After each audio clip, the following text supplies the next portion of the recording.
स्वागत है आपका। आप देख रहे हैं आपका पसंदीदा डिबेट शो बात हरियाणा की। मैं आपके साथ सुदेश नैन मोर। हरियाणा में गैंगस्टर कल्चर क्या अब कानून व्यवस्था पर भारी पड़ रहा है? क्या अपराधियों के हौसले इतने बुलंद हो चुके हैं कि व्यापारी, कारोबारी और आम नागरिक खुद को असुरक्षित महसूस करने लगे हैं? पंचकुला में एक बार फिर रोहित गोदारा गैंग ने 3 क्लब संचालकों से 5 करोड़ रुपए की रंगदारी मांगने और जान से मारने की धमकी देने का मामला सामने आया है। सवाल सिर्फ इस एक धमकी का नहीं है, सवाल उस माहौल का है जहां फिरौती, रंगदारी और टारगेट किलिंग की खबरें लगातार सुर्खियां बन रही हैं। विपक्ष का आरोप है कि हरियाणा में अफसरशाही हावी है, अपराधी बेलगाम है और कानून का खौफ खत्म हो चुका है। दूसरी तरफ सरकार दावा कर रही है कि अपराधियों पर लगातार एक्शन लिया जा रहा है। लेकिन बड़ा सवाल यही कि अगर कार्रवाई हो रही है तो गैंगस्टर बार बार धमकियां कैसे दे रहे हैं? करेंगे चर्चा, लेकिन उससे पहले आपको दिखाते हैं स्पेशल रिपोर्ट।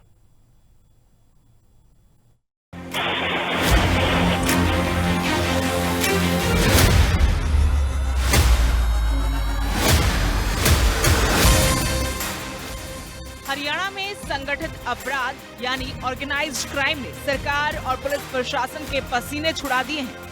बदमाशों को ना कानून का डर है, ना खाकी का खौफ। आए दिन फिरौती, रंगदारी और मर्डर के मामलों ने कानून व्यवस्था पर प्रश्न चिन्ह लगा दिया है।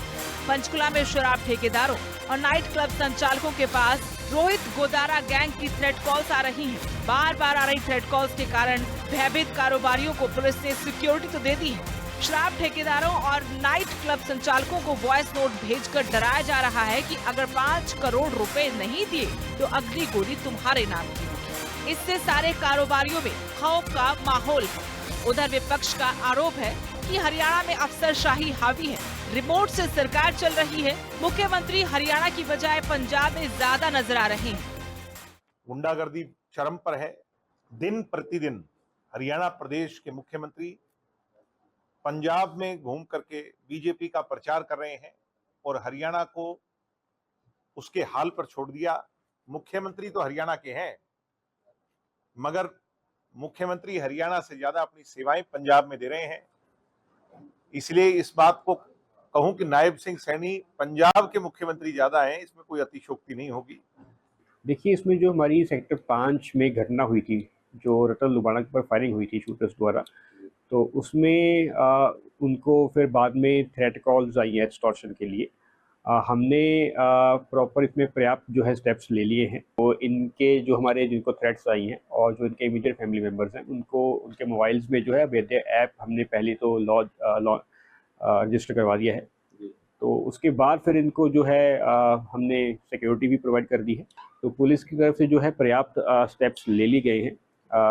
जो जितने भी ये हमारे सिक्योरिटी जैसे इनको प्रोवाइड करना हुआ या फिर स्वाट टीम डिप्लॉय करना हुआ। 4 जून को पंचकुला के सेक्टर 5 में बीजेपी नेता नरेंद्र लुबाना के भाई रतन लुबाना पर फायरिंग हुई थी, जिसमें वो घायल हुए थे और उनकी जान बाल बाल बची थी।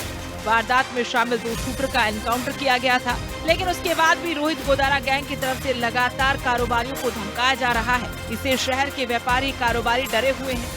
सवाल है, क्या सच में हरियाणा में गुंडा राज हावी होता जा रहा है? प्रदेश में कानून व्यवस्था कायम करने में सरकार, प्रशासन नाकाम साबित हो रहा है? क्या हरियाणा में सरकार रिमोट से चल रही है? क्या मुख्यमंत्री की अफसरशाही पर पकड़ ढीली हो चुकी है? Bureau report, living India news. तो बिल्कुल सवाल यहां पर बनते हैं और सवाल पूछने बनते सरकार से। इस वक्त हमारे साथ खास मेहमान जुड़ चुके हैं जिनसे हम चर्चा आगे करेंगे। राजरमन दीक्षित हैं, प्रवक्ता बीजेपी, कृष्ण शर्मा, प्रवक्ता कांग्रेस, ओमकार सिंह, प्रवक्ता आईएनएलडी।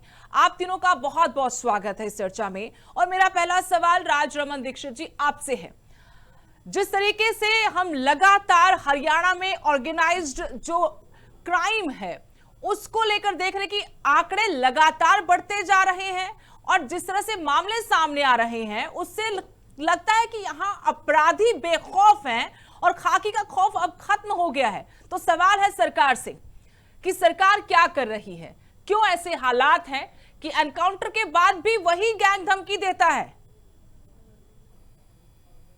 जी, सबसे पहले आपको नमस्कार, मेरे प्रवक्ता साथियों को नमस्कार और आपके सभी दर्शकों को मैं नमस्कार करता हूं, प्रणाम करता हूं। देखिए, ये बात सरासर गलत है कि अपराध बढ़ रहा है। भाजपा जो सरकार है, हरियाणा की जो सरकार है, जो माननीय मुख्यमंत्री जी के नेतृत्व में, अब कोई भी अगर वारदात होती है तो उसके कुछ घंटों में ही अपराधियों को पकड़ लिया जाता है या कुछ दिनों में पकड़ लिया जाता है। और जो एसएफटी है, जो एसएफटी है, उसके तहत जो है वो क्राइम्स को लेग शॉट जो पॉलिसी है, उस पॉलिसी के तहत उनके एनकाउंटर हो रहे हैं और उनको जेलों में पूछा जा रहा है। अगर मैं बात करूं कि अक्टूबर 2025 से दिसंबर 2025 तक करीब 5063 अपराधी पकड़े हैं, जिसमें से 1514 हार्डकोर अपराधी और बाकी वांछित अपराधी हैं। इसी प्रकार जनवरी 2026 से 162 पुलिस मुठभेड़ हुई है, जिनमें से 221 अपराधी जो है वो घायल हुए और अधिकांश के पांव में गोली लगी है। 18 अपराधी मारे गए लेकिन हैं। राजरमन जी, पांव में ही जो गोली लग रही है ना, उसके अगले दिन उन्हीं की गैंग से धमकी फिर आ जाती है। अभी 4 जून को वाकया हुआ था, बीजेपी पार्षद के देवर के ऊपर ही हमला हुआ था। अब उन्हीं के पति को धमकी आ जाती है, 2 और क्लब जो चलाने वाले लोग हैं उनको धमकी आ जाती है, सेम गैंग है। अगर पैरों में गोली मारोगे तो सर पे चढ़ के नाचेंगे, तांडव करेंगे सर ये, और कर रहे हैं तांडव। सुदेश जी, देखिए, हमारे डीजीपी साहब ने बिल्कुल क्लियर कहा है कि हर गोली पांव में नहीं लगेगी, अगली गोली हो सकता है आपके सीने में लगे। तो इस प्रकार के जो कड़े संदेश है वो माननीय मुख्यमंत्री जी, नर सैनिक जी जो सरकार है वो दे रही है अपराधियों को। अपराधी बौखलाए हुए हैं, 5063 से ज्यादा नहीं सर, ये बात बिल्कुल गलत आपने कही। बौखलाए हुए हैं अपराधी, बौखलाए नहीं हुए हैं, बेखौफ हो चुके हैं। संदेश से काम नहीं चलेगा। कृष्ण शर्मा जी को शामिल करते हैं, कांग्रेस के प्रवक्ता कृष्ण शर्मा जी, आप सहमत हैं राजरमन दीक्षित जी ने जो कहा कि हम अपराध कम हुआ है बीजेपी सरकार में, और प्रदेश की कानून व्यवस्था पर भी अपनी बात रखिएगा कृष्ण शर्मा जी। सुदेश नारायण मोर जी, पहले तो आपको और आपके चैनल को और मेरे पैनलिस्ट साथियों को नमस्कार। देखिए, बहुत ही हास्यास्पद लगता है जब भाजपा के प्रवक्ता यहाँ पे बैठकर हमारी देवतुल्य, हमारे यशस्वी मुख्यमंत्री, यशस्वी प्रधानमंत्री की बात करते हैं। मैडम जी, ये बताइए, जब से भाजपा की सरकार हरियाणा में आई है, 12 साल हो गए इनको, ऐसा कौन सा दिन है जिसमें आए दिन बदमाश, गैंग, संगठित अपराध, गैर रंगदारी या फिरौती नहीं मांगी जा रही है, और सरेआम अपराधी अपराध करके बेखौफ होके चले जाते हैं। और एक जो हमारी देवतुल्य जनता है, जिसको देवतुल्य बोलते हैं, हम तो उसको भगवान तुल्य मानते हैं, वो असहाय अवस्था में वहां खड़े रह जाते हैं। उनके माँ बाप, उनके बच्चे, जैसे अभी हांसी में आपने हुआ वो देखा, एक बदमाश आते हैं और उसको शूट करके आराम से चले जाते हैं, 10 गोली उस पर बरसा के, और वो ऐन मौके पर मर जाता है कोई। मैडम जी, जो ये पंचकूला में क्यों, आप अम्बाड़ा में देखिए, आप सोनीपत में देखिए, आप गुड़गांव में देखिए, आप करनाल में देखिए। मैडम जी, करनाल शांति प्रिय प्रदेश था, बिल्कुल डिस्ट्रिक्ट था हमारा, यहाँ देखिए। अम्बाड़ा से अच्छा कोई डिस्ट्रिक्ट नहीं था, वहां भी देखिए। पंचकूला बिल्कुल हमारा पहाड़ी की तलहटी पे, हिमालय की तरफ बिल्कुल शुरुआत में ही था, वहां कोई अपराध नहीं होते थे, वहां आए दिन अपराध हो रहे हैं। तो ये सब भाजपा का फेलियर है मैडम जी। भाजपा का मुख्यमंत्री का कोई डर नहीं है भाजपा नाम की सरकार से किसी भी अपराधी को। और मैं तो ये कहूंगा, जब पुलिस जाती है मैडम जी, इनकाउंटर हो जाता है, और जब पुलिस नहीं जाती, अपराधी बेखौफ होके चले जाते हैं। और इनकाउंटर क्या हो रहा है मैडम जी? इनकाउंटर उन लोगों का कर रहे हैं जो थाने में, जो पुलिस से सहज रूप से जाते हैं, उसका पकड़ के उसको करके वो अपना इनकाउंटर, उसके पैरों में गोली मार के उसको अपना कोर्ट उसमें हॉस्पिटल में करा देते हैं, फिर कोर्ट में कर देते हैं। जो असली अपराधी है मैडम जी, जो मूल अपराधी है, उनको क्या कहें, इसको प्रशासन बचा रहा है, पुलिस बचा रही है, सरकार बचा रही है, कौन इनको बचा रहा है ये भाजपा ही जाने मैडम जी। ये हरियाणा ही नहीं, सारे, चाहे यूपी की बात हो, चाहे कहीं की भी बात हो। चलिए शर्मा साहब, अभी तो यही की बात करेंगे, अपने हरियाणा के हालात संभाले, बाकी तो बात की बातें वो देखें। हरियाणा के हालात राजरमन जी से जवाब ले लो, उसके बाद जाते हैं ओंकार जी के पास। राजरमन जी, वो तो फेलियर बता रहे हैं सरकार का, आप कह रहे हैं कि अपराध के आंकड़े कम हुए हैं।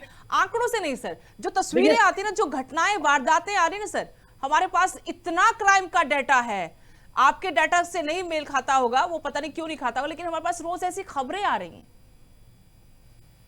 सुदेश जी, जनता ने कांग्रेस पार्टी को राम भरोसे छोड़ दिया है, इसलिए इनको ऐसा लग रहा है। लेकिन आप ये देखिए कि अपराध के 2 घंटे बाद ही अपराधी पकड़े जाते हैं। अपराधियों को सर, मैं तो सवाल कर रही हूँ कि अपराध होता ही क्यों है, और ये ऐसा सीना झपटी वाला नहीं है, चोरी वाली बातें नहीं है, यहाँ पर मार पिटाई वाली नहीं, सीधा ऑर्गेनाइज्ड क्राइम है सर। ये गैंगस्टर्स हैं, कितने गैंगस्टर्स के नाम यहाँ पर गिनवाऊं मैं आपको। सरेआम वो पहले क्राइम करते हैं, फिर सोशल मीडिया पर डालते कि हमने कर दिया, फिर कभी कभी कोई गुर्गा होता है उसके पैर में गोली, वो पता नहीं गिरफ्तारी के बाद लगती, गिरफ्तारी से पहले लगती है। ये तो हालात है सर, रोज की यही पिक्चर है, रोज की यही पिक्चर, हर वारदात के बाद यही कहानी।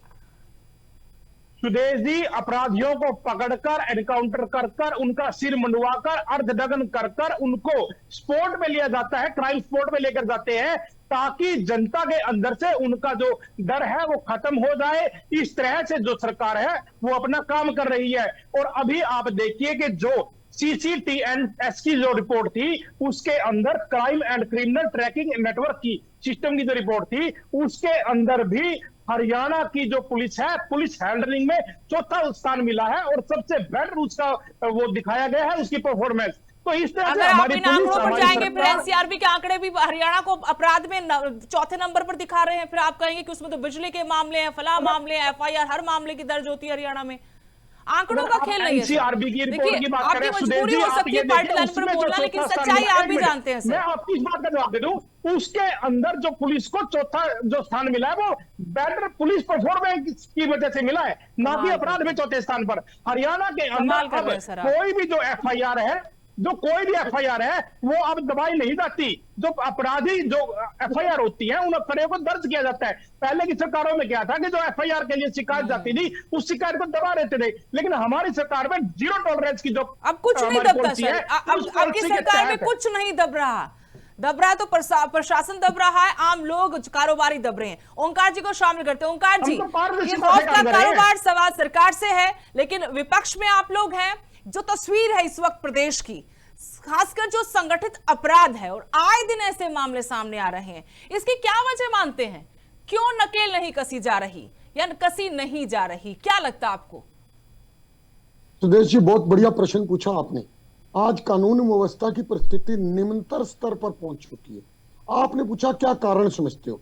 मुख्य कारण तो यह है कि यह सरकार सिर्फ बयानबाजी से चल रही है, अफसरशाही हैवी है, जनता के काम नहीं हो रहे, और सरकार के नेता और मंत्री सिर्फ बयान देते हैं।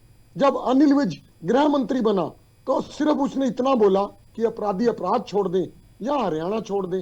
अब कितने अपराधियों ने अपराध छोड़ा या हरियाणा छोड़ा, ये तो बीजेपी का प्रवक्ता बताएगा। यही बात जब मुख्यमंत्री नायब सैनी जी बढ़े तो उन्होंने भी यही बोला, और अब तो एक नया बयान जारी कर दिया मुख्यमंत्री महोदय ने। वो कहते हैं पंजाब में जाके कि पंजाब में हमारी सरकार बना दो, अपराधियों को पाकिस्तान भेज दूंगा। आपने भी सुना होगा बयान। भाई, पंजाब के अपराधियों से क्या कोई खास लगाव है आपको? उनको पंजाब भेजोगे, पाकिस्तान भेजोगे? हरियाणा के जो अपराधी हैं इनको पाकिस्तान क्यों नहीं भेज देते? आज परिस्थितियां ऐसी क्यों बनी? सबसे पहला मुख्य कारण तो यह है कि पुलिस फोर्स के बहुत से पद खाली। 2 महीने पहले जो विधानसभा का सत्र हुआ था, विधायक अर्जुन चौटाला जी ने सदन के पटल से पूछा था, और रिपोर्ट आई थी कि 25,000 से अधिक पद पुलिस के खाली हैं। अगर पुलिस के पद खाली होंगे, मैंने खुद देखा है, कोई प्रोग्राम होता है, कोई मंत्री या संतरी का प्रोग्राम होता है, इनके प्रदेश अध्यक्ष का प्रोग्राम होता है, थाने चौकियां खाली हो जाती हैं और पीछे से अपराधियों को पूरा हाथ लग जाता है। और एक बात समझ नहीं आती कि जब भी इनकाउंटर होता है, गोली अपराधी के पांव में क्यों लगती है? क्या जानबूझकर पांव में ही मारी जाती है? जो ज्यादा खतरनाक अपराधी हैं उनका इनकाउंटर वैसे तो कानूनन नहीं होता, लेकिन अगर बाई चांस इनको मौका मिलता है तो उनके पांव में गोली मारकर छोड़ा क्यों जाता है? यह जरूर इनसे पूछना पड़ेगा। और ये आंकड़े दिखा रहे हैं। लेकिन ओंकार जी, नेटवर्क भी तो तोड़ना पड़ेगा ना, ये गुर्गे कहां से पनप रहे, ये भी तो देखना पड़ेगा। बाहर बैठकर एक पूरा गैंग चला रहे हैं लोग, यहाँ पर पूरा नेटवर्क बिछा दिया है, पूरा ऐसे जाल बिछाया हुआ है, कहां से क्यों पनप रहे, उस जड़ तक भी तो जाना पड़ेगा ना। और मैं तो कहती हूँ, कितने लोगों को सिक्योरिटी दोगे? लाडवा में 9-10 लोगों को सिक्योरिटी दे दी, पंचकुला में 4 लोगों को सिक्योरिटी दे दी, कितने लोगों को सिक्योरिटी दोगे? सिक्योरिटी देने से हल नहीं निकलेगा। ये सरकार को देखना चाहिए। सरकार सत्ता में 12 साल हो गए इनको, और ये सिर्फ ड्रामेबाजी की सरकार चल रही है, सिर्फ बयानबाजी की सरकार चल रही है। और वास्तविकता ये है, ये आंकड़ों से पेट भरना चाहते हैं, और आंकड़े ये कहते हैं कि हर रोज मर्डर हो रहे हैं।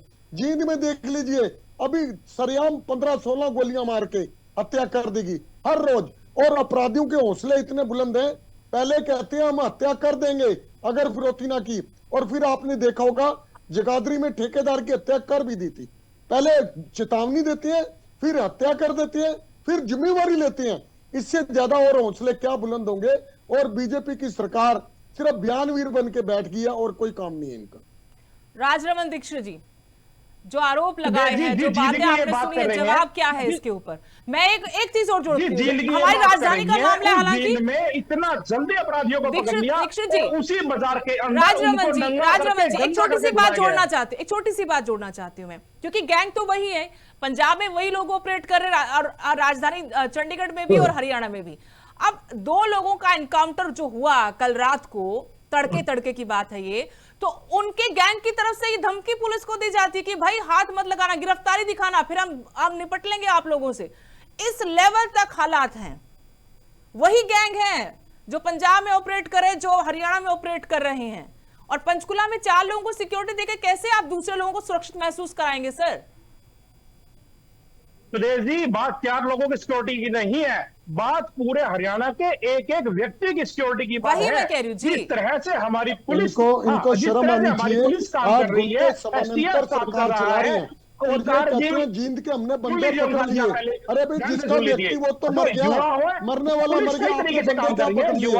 आज ने व्यवस्था ऐसी पैदा कर दी कि आज अपराधी चरम पर पहुंच गए। एसटीएफ ने 121 युवाओं को पहचान की, उन 121 युवाओं की जो पहचान की है, उनको काउंसलिंग कराई, और काउंसलिंग निगरानी करने के बाद उनको आपराधिक दुनिया में जाने से रोका है। तो पुलिस, कानून, प्रशासन अपना काम बखूबी कर रहा है। ये बात ठीक है कि हमारी सरकार में कोई भी जब शिकायत आती है, हम उस शिकायत की एफआईआर लॉन्च करते हैं, और उसके बाद कानून अपना कार्य करता है। इतने ज्यादा एनकाउंटर, इतने ज्यादा अपराधियों को पकड़ना, हर थाने के अंदर 5-5 रोस्ट कैदियों की, हर जिले के अंदर 10-10 रोस्ट कैदी जो मुलजिम है उनकी, और हर एसटीएफ के अंदर 20-20 अपराधियों का रिकॉर्ड है जिसकी डेली मॉनिटरिंग होती है। इसी तरह से ये इतना बड़ा जो हमने ये नेटवर्क जो पकड़ा है, और जेल के अंदर जो 5000 राजरमन दीक्षित जी, ये आपकी पुलिसिंग की तरफ से ये डेटा बताया गया। हाल फिलहाल कुछ वक्त पहले ही डीजीपी ने प्रेस कॉन्फ्रेंस की जानकारी दी।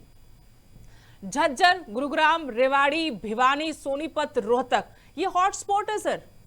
वहां का तो क्राइम छोड़ दीजिए, आज तो हम जो चर्चा का मुख्य बिंदु हमने उठाया वो पंचकुला उठाया है, वो तो हॉटस्पॉट है। एटीएस बना दिया, स्वाट लगा दिए पंचकुला में, उससे कहां काम है? हम कह रहे कि खौफ होना चाहिए। अपराधी कितना ही बड़ा हो, चाहे वो देश में कहीं छुपा है या विदेश में कहीं बैठा हुआ है, उसको 100 बार सोचे वो किसी अपराध को करने से पहले, करवाने से पहले। ऐसा खौफ चाहिए सर। सुदेश जी, आप देखिए हमारी सरकार ने कितने डिपोर्ट किए हैं। अभी कल परसों ही डिपोर्ट करवाया है। तो प्रशासन अपना काम बड़ी बखूबी से, बड़ी ईमानदारी से और बड़ी मेहनत से कर रहा है। सिर्फ ड्रामेबाजी कर रहे हैं और कुछ नहीं कर रहे, बयान जारी कर देते हैं, ड्रामेबाजी करते हैं, और इनके हाथ में कुछ नहीं है। जिन देशों में हमारी संधि भी नहीं थी, हमारी पुलिस ने उनके साथ संधि करके, समझौता करके अब ये बाहर उनको लेके आए हैं, हरियाणा की जेलों में लेके आए हैं। तो इस प्रकार से जो पुलिस है, जो एसटीएफ है, जो सीसीटी है, जो पुलिस को इतने ज्यादा जो संसाधन दे दिए गए हैं एसटीएफ को कि जो क्राइम है उसके ऊपर नकेल डालने के लिए, इसी वजह से लेकिन आपके सियासी विरोधी कह रहे हैं कि अफसरशाही हावी है, मुख्यमंत्री हरियाणा से ज्यादा पंजाब में रहते हैं, तो कैसे खत्म होगा ये अपराध, कैसे कम होगा, खत्म होगा सर? सुदेश नारायण जी, इससे इतनी बात क्यों पूछ रहे हो आप? क्योंकि सवाल इन्हीं से बनते हैं सर, क्या करें, सत्ता में ये लोग बैठे। विपक्ष का काम है आरोप लगाना और फिर भाग जाना। क्योंकि जब संसद में, जब लोकसभा में, जब विधानसभा में चर्चा होती है, उस चर्चा से कांग्रेस वॉकआउट कर जाती है।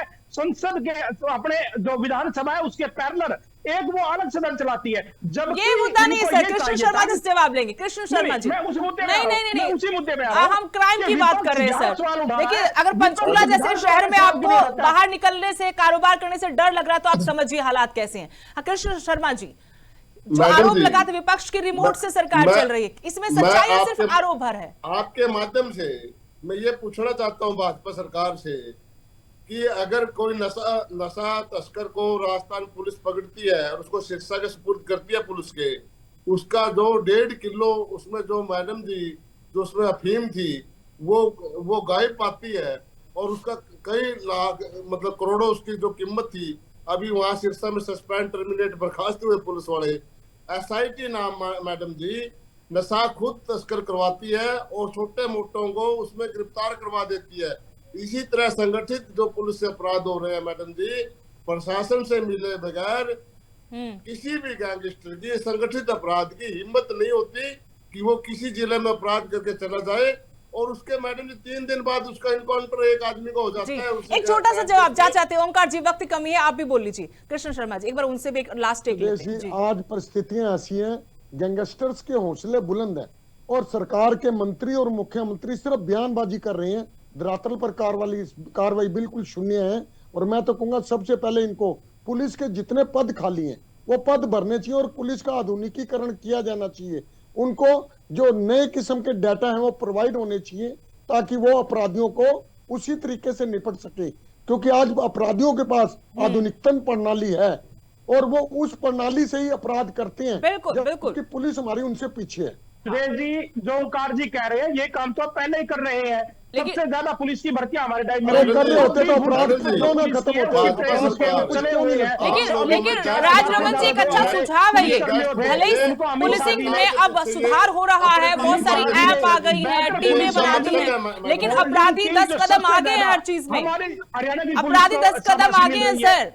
संचार कैसे करते हैं, आज तक तो हम ये नहीं समझ पाते कि संचार कैसे कर रहे हैं, वो कैसे कमांड देते, कैसे पूरा नेटवर्क चलाते हैं, तो वो हमसे 10 कदम आगे हैं सर। प्रदेश के हित में यही है कि विपक्ष और सत्ता पक्ष दोनों मिलकर इस समस्या का हल निकाले, पुलिस प्रशासन इस पर सख्त एक्शन ले, बयानबाजी से बात नहीं बनेगी। फिलहाल बहुत बहुत शुक्रिया आप तीनों मेहमानों का हमारे साथ जुड़ने के लिए, वक्त की कमी माफ कीजिएगा। फिलहाल आज की चर्चा में इतना ही, नमस्कार।